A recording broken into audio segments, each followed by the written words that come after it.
When you are struggling, when you are suffering, when something's gone wrong in your life, it is a blessing of Allah. The first port of call is that you change your life in a positive way by connecting with Allah more than you have been.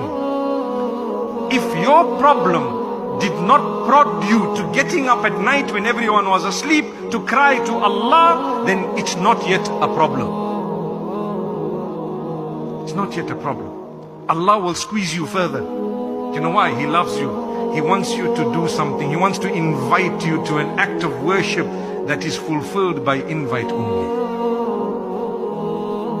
That is tahajjud. Allah invites those whom He loves to that prayer.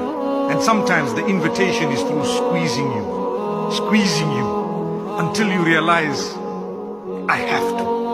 I will get up, I will cry, I will ensure that I cry and shed tears and beg Allah and continue to beg Allah until He gives me what I want. And I promise you, Allah is all hearing.